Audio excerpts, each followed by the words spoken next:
안녕하세요. 인사드리겠습니다. 적극행정을 실천하고 적극행정의 가치를 전하는 강사 권수일입니다. 네, 또 이렇게 영상을 통해서 우리 공직자분을 만나 뵙게 되어서 너무 반갑습니다. 지금 따뜻한 봄바람이 불어오고 있는데요. 아무쪼록 따뜻하고 건강하고 행복한 봄을 맞이하시는 우리 공직자분이 되셨으면 하는 게 저의 바람입니다. 오늘은 적극행정은 선택이 아닌 필수다. 적극행정 실천으로 행복한 세상 만들기라는 주제로 말씀을 드리겠습니다. 지금 세상이 너무 빠르게 환경이 변하고 있고요. 또 국민의 눈높이 기대 수준이 높아지고 있기 때문에 거기에 맞추어서 우리 공직자분도 생각과 행동이 있잖아요. 적극행동으로 변해야 된다. 그렇지 않으면 공공기관의 신뢰도를 잊어버릴 수가 있기 때문입니다. 자, 제 소개 간단히 드릴게요. 저도 공직자입니다. 현재 서울대학교 치의학대학원 행정실장으로 근무하면서 국민권익위원회 청년연수원 등록 청년교육 전문강사, 그 다음에 인사혁신처의 적극행정 강사로 활동 중에 있습니다. 자, 오늘 교육 목표는 적극행정을 이해하고 적극행정을 실천하면 행복한 세상을 만들 수 있다. 이 주제로 말씀드렸는데요. 가장 중요한 것은 실천이에요. 아무리 많은 것을 알고 있어도 그것을 행동으로 실천하지 않으면 의미가 없기 때문에 가장 중요한 핵심 키워드는 실천이다. 이 실천이라는 키워드는 꼭 가지고 가셔서 현업에서 적용하시는 우리 공직자분이 되셨으면 하는 게 저의 바람입니다. 자, 오늘 교육 내용은 적극행정이 무엇인지, 적극행정의 의사결정지원제도, 그 다음에 적극행정 공무원 보호보상제도, 적극행정 우수 사례 순으로 말씀을 드리는데요. 오늘은 맛보기 강의예요. 맛보기 강의이기 때문에 디테일한 부분은 제가 말씀드리지 않고요. 그냥 개념 중심으로만 간단하게 말씀드리고 오늘 마무리하도록 하겠습니다. 추후에 인연이 된다면 저를 불러주시면 제가 우리 공직자분들의 시간과 비용이 아깝지 않은 쉽고 이해하기 쉬운 재미있는 강의로 찾아뵙도록 하겠습니다.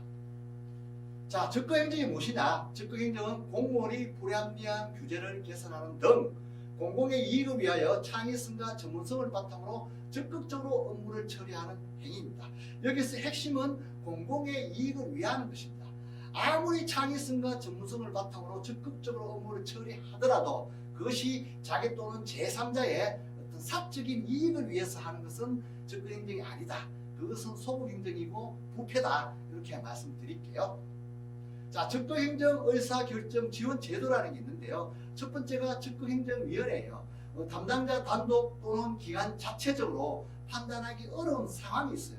그럴 경우에 공무원의 책임을 들어주기 위해서 신속하게 적극행정을 추진하게끔 의사결정을 지원하는 제도가 적극행정위원회입니다. 여기에 따라서 결정된 사안은 업무를 했을 경우에는 징계에서 면책이 된다. 그렇게 말씀드릴게요. 두 번째는 사전 컨설팅 제도라는 게 있어요. 적극행정 추진 과정에서 규제나 불명확한 법령 등 그리고 그동안에 어떤 사례가 없을 경우에 있잖아요. 의사결정에 어려움이 있잖아요. 그럴 경우에 감사기관의 업무의 적법성, 타당성에 대한 검토를 요구하면 감사기관이 그에 대한 의견을 제시하여 주는 제도입니다.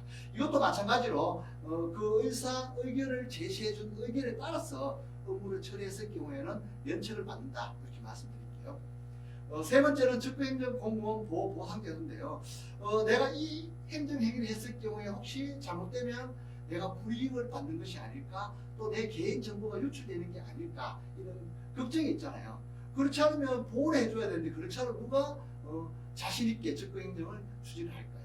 그래서 공공행정에 대한 보호, 그 다음에 어떤 업무에 대한 성과를 많이 창출했을 경우에는 거기에 대한 어떤 보상해 주어야지 동기부여를 받고 더욱더 적극행정을 추진할 것이다. 이렇게 봅니다. 공무원 보호, 적극행정 보호는 공직자 등이 공공의 이익을 위하여 업무를 적극적으로 처리한 결과에 대해서는 고의나 중과실이 없을 경우에는 책임을 면책 또는 경감해 주는 것입니다. 예를 들면 감사에서 면책이 되고요. 징계에서 면제가 되고 그 다음에 소송 지원, 우리 공직자가 악성 민원에 의해서 고소나 고발받는 경우가 있어요. 그럴 경우에는 어떤 소송 비용을 어떤 지원해 준다든가 아니면 소송 대리인, 변호사를 지원해 주는 등 이렇게 속수까지 지원해준다. 그리고 어떤 사안에 대해서 구상권에 대해서도 최대한 제한을 하는 것으로 공무원을 보호해주겠다. 이렇게 말씀드릴게요. 그리고 공무원 보상, 많은 성과를 내었을 경우에 당연히 거기에 인센티브를 줘야 되지 않습니까?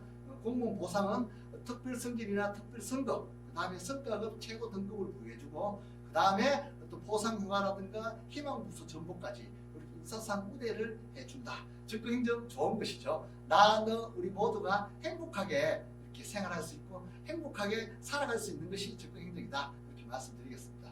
마지막으로 적극행정 우수 사례 한 가지 말씀드리는데요. 이것은 드론 자격 시험에 대한 것이에요. 2023년 국토교통부 우수 사례인데요. 기존에는 드론 자격 시험을 칠 때 지방항공처에 직접 응시자가 가서 비행 승인을 받은 후에 응시를 할 수 있었는데요. 관계기관과의 지속적인 협의를 통해서 드론 시험 자격장은 에서는 어떤 승인이 필요 없이 있잖아요. 면제되는 것으로 그렇게 제도가 바뀌었습니다. 그래서 수많은 인원이 있잖아요. 어떤 편의성이 제고되었고 또 수많은 어떤 예산도 절감되는 그런 효과가 있었다. 이렇게 말씀드리겠습니다. 자, 지금까지 제가 오늘 간단하게 그냥 아웃라인 중심으로 적극행정이 무엇인지, 그 다음에 적극행정에 대한 의사결정 지원제도, 그리고 적극행정 공무원 보호보상제도, 그 다음 우수 사례 한 가지 말씀을 드렸는데요. 아무쪼록 여기 계신 우리 공직자분들 지금까지 잘 오셨지만 앞으로도 계속 적극행정을 실천하시는 공무원이 되셨으면 하는 게 저의 바람이고요. 혹시 다음에 인연이 되면 제가 시간과 비용이 아깝지 않도록 여러분을 찾아뵙도록 하겠습니다. 항상 건강하시고 행복하시길 바랍니다. 고맙습니다.